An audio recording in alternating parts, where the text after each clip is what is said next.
Esse é o Reflexões do Evangelho, um podcast dos franciscanos capuchinhos de Minas Gerais.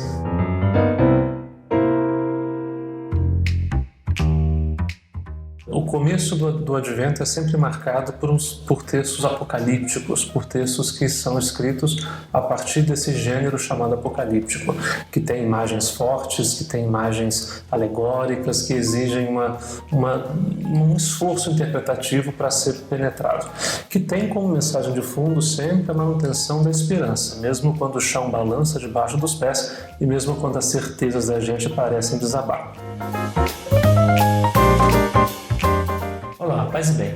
Seja muito bem-vindo ao Reflexões do Evangelho. Eu sou Igor Marcelo, assessor de comunicação dos Frades Capuchinhos de Minas Gerais. Olá, paz e bem, e eu, Frei João Júnior, frade capuchinho de Minas Gerais, e juntos vamos apresentar a você o novo Reflexões do Evangelho, o nosso programa semanal que agora está de cara nova e em um novo formato, o de podcast.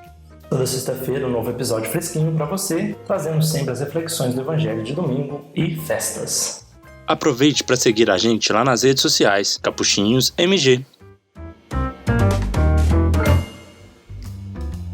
Este é o nosso primeiro episódio da nova série que estamos fazendo neste novo formato. Nele vamos refletir um pouco sobre o Evangelho do ano litúrgico C, e no episódio de hoje vamos falar do Evangelho do primeiro domingo do Advento, no dia 28 de novembro de 2021. O Evangelho que vamos refletir é do Evangelho de Lucas, capítulo 21, versículos 25 a 28 e 34 a 36.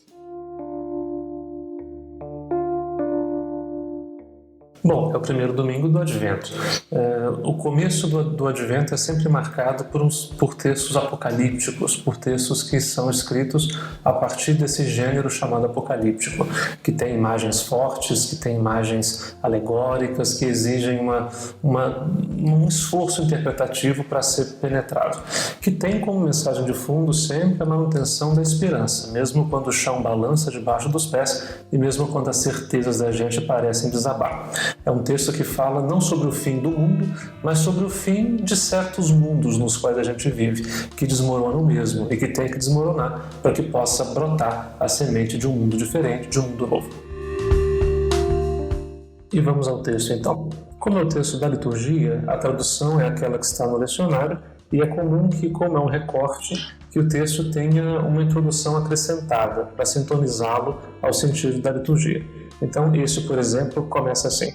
Naquele tempo, disse Jesus aos seus discípulos. Isso não faz parte do texto, é a introdução litúrgica, né? Porque ele já pega o discurso de Jesus no meio. Então, versículo 25. Haverá sinais no sol, na lua e nas estrelas. Na terra as nações ficarão angustiadas, com pavor do barulho do mar e das ondas. Os homens vão desmaiar de medo, só em pensar no que vai acontecer ao mundo, porque as forças do céu serão abaladas. Então eles verão o Filho do Homem, vindo numa nuvem e com grande poder e glória. Quando essas coisas começarem a acontecer, levantai-vos e erguei a cabeça, porque a vossa libertação está próxima. Tomai cuidado para que os vossos corações não fiquem insensíveis por causa da gula, da embriaguez e das preocupações da vida, e esse dia não caia de repente sobre vós, pois esse dia cairá como uma armadilha sobre todos os habitantes de toda a terra. Portanto, ficai atentos e orai a todo momento, a fim de terdes força para escapar de tudo o que deve acontecer e para ficardes em pé diante do Filho do Homem. E aí a pessoa já termina de ler toda arrepiada de medo, né? Pois é. Mas não tem que ter medo, não. A apocalíptica, ela é assim mesmo. Veja, é o tipo de literatura que faz sentido quando não só as bases das certezas, das convicções, as bases de uma sociedade se abalam, mas a apocalíptica nasce quando essa sociedade desaba e quando ela faz cair por terra as convicções e as seguranças que a gente tem. Essa pandemia tem sido, por exemplo, um belo cenário apocalíptico. Quantas vezes que a gente, nesse tempo, ao longo desses 2 anos, não se sentiu num cenário meio de guerra, num cenário meio de fim de mundo, de sem saber o que ia acontecer. De medo, inclusive, da morte, medo da doença, mas também com angústia, com medo da solidão, enfim. Foi um tempo realmente de ruínas, que caíram certas certezas para dar lugar a esperanças novas. É nesse momento que a apocalíptica nasce. Então ela nasce num momento em que os discípulos de Jesus já eram perseguidos por causa do seu seguimento, mas também a própria sociedade de Israel se vê agora encurralada pelo Império Romano e a iminência de uma destruição é muito grande. No ano 70, pouco antes do Evangelho de Lucas, a cidade de Jerusalém já tinha sido destruída e as últimas resistências que restavam foram também aniquiladas naquela década. Já é nesse mundo que o evangelista Lucas vive. Então, esse cenário apocalíptico do final da vida de Jesus, ele traz muitos elementos, inclusive da própria destruição de Jerusalém, que era uma imagem que estava muito ainda na cabeça de todo mundo. Mas veja bem, o texto diz: haverá sinais nos céus, na lua, nas estrelas, haverá o barulho do mar e das ondas. São elementos próprios da Apocalíptica. Isso aparece também em outros textos, por exemplo, nas teofanias do livro do Êxodo, quando Deus aparece no alto da montanha para falar com Moisés. Então, relâmpagos, trovões, terremotos, são todos sinais dessa presença, essa presença que abala as ordens do mundo estabelecido. Por isso que o texto diz que as forças do céu serão abaladas. Quer dizer, que as forças da terra se abalam, embora elas se abalam mesmo de vez em quando. Mas o texto diz que será tão grave, tão drástico, que até as forças do céu serão abaladas. E a citação que vem em seguida, no versículo 27, eles verão o Filho do Homem numa nuvem com grande poder e glória. É um texto do livro de Daniel capítulo 7, versículo 13. Lá se diz que, após um período de muito sofrimento, de muita dificuldade, de muita incerteza, apareceria não mais uma besta para reinar sobre o povo, como diz o livro de Daniel, mas apareceria alguém como que um filho de homem, ou seja, alguém humano de verdade, e que na humanidade desse que reinaria seria possível de novo revigorar as esperanças de que Deus mesmo venha morar no meio de nós e que instale em nós e conosco um reinado que seja dele. E essa imagem Lucas transporta para a morte e para a ressurreição de Jesus. Talvez uma mensagem interessante seja essa que vem a partir do versículo 33, 34.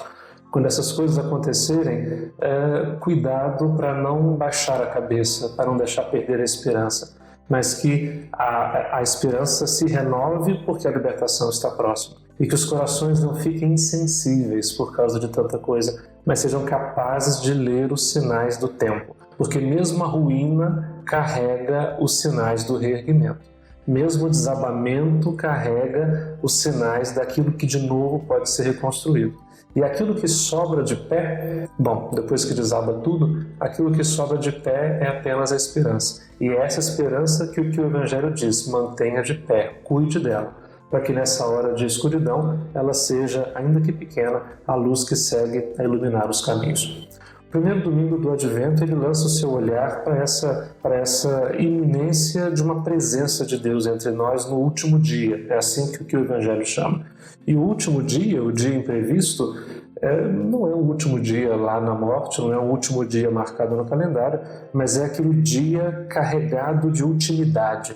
É aquele dia que carrega a profundidade do eterno dentro de si. É o dia da esperança.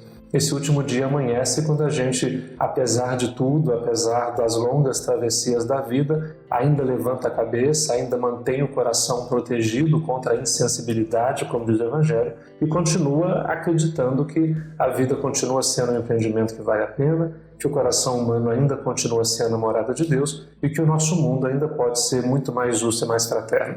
Manter viva essa esperança, isso é manter-se vivo no último dia. Isso é estar de pé diante do Filho do Homem. Que Ele que vem ao nosso encontro todos os dias e a todo tempo, nos encontre com o coração atento e nos faça capaz de reconhecer essa presença sua que mesmo nos abalos e mesmo nos desabamentos de cada tempo permanece ao nosso lado e conosco nos mantém viva a chama da esperança.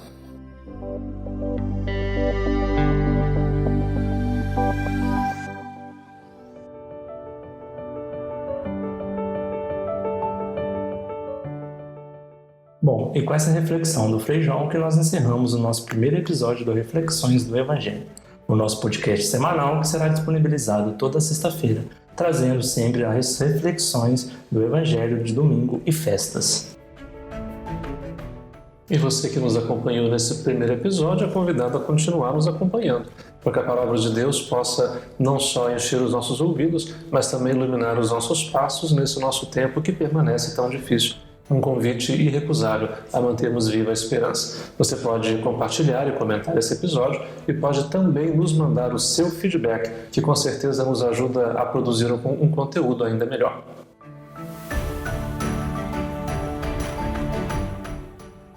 E se você gostou do nosso podcast, compartilhe com seus amigos e familiares. Nos ajude a levar a reflexão da Palavra de Deus um pouco mais longe. Nós estamos em todos os players de podcast, basta procurar por Franciscanos Capuchinhos de Minas Gerais. Deixe lá seu comentário sobre o que você achou do nosso podcast. Não se esqueça de seguir a gente lá nas redes sociais, Capuchinhos MG. E se quiser saber um pouco mais sobre os Capuchinhos de Minas, é só acessar o nosso site, capuchinhosmg.org.br. E nós ficamos por aqui, por hoje é só. No nosso próximo episódio, nós vamos refletir sobre o Evangelho do segundo domingo do Advento, Evangelho de Lucas, capítulo 3, versículos de 1 a 6. O podcast que você ouviu foi uma produção da Assessoria de Comunicação dos Franciscanos Capuchinhos de Minas Gerais. Paz e bem! Paz e bem!